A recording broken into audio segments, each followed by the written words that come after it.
جامعة وقجع تقدم مبلغا خياليا إلى لاعبي المنتخب المغربي الأولمبي قبل مواجهة مصر. ضمن لاعبو المنتخب الوطني المغربي لكرة القدم لأقل من 23 سنة منحة مالية ضخمة من طرف الجامعة الملكية المغربية لكرة القدم بعد التأهل لأولمبياد باريس 2024 والتأهل لنهائي كأس إفريقيا للأمم.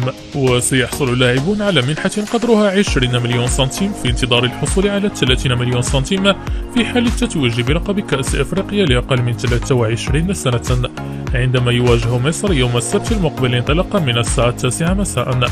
وكان المنتخب المغربي قد تأهل للمباراة النهائية بعد الفوز على نظره المالي في نصف نهائي كأس إفريقيا لأقل من 23 سنة المقامة في المغرب بضربة الترجيحية بعد انتهاء الوقتين الأصلي والإضافي بالتعادل بهدفين لمثلهما في المباراة التي احتضنها المجمع الرياضي الأمير مولاي عبد الله بالرباط.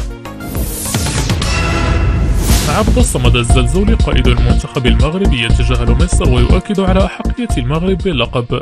قال عبد الصمد الزلزولي قائد المنتخب المغربي الأولمبي إنه سعيد بالفوز على مالي في نصف نهائي كأس إفريقيا لأقل من 23 عاما والتأهل لأولمبياد باريس 2024 بعدما انتصر الأسود بضربة الترجيح ب4-3 بعد نهاية المباراة والشوطين الإضافيين بالتعادل بهدفين لمثلهما. وتابع في تصريح لراديو مارس: كانت مباراة صعبة وكنا نعرف أننا أمام فريق لم يكن سهلا حيث كان واضحا أنه كان مستعدا لنا. وأشار الزلزولي إلى أن المنتخب المغربي أظهر روحا كبيرة للفوز على مالي.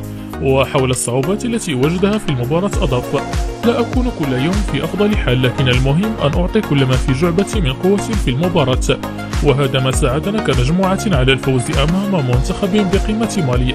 وأكمل لاعب برشلونة: أشعر دائما أني بين العائلة وفي منزلي كلما التحقت بالمنتخب المغربي ومتلهفا للعب المباريات وأستغل هذه الفرصة لإهداء هذا التأهل للملك محمد السادس لأنه دائما ما يوفر لنا كل الإمكانيات. وحول مباراة مصر في النهائي يوم السبت المقبل قال: لا أعرف الكثير عن المنتخب المصري، المهم بالنسبة لي أن أي منتخب سنواجهه سنستعد له للفوز عليه. أعد الجمهور المغربي بأن تبقى الكأس في المغرب.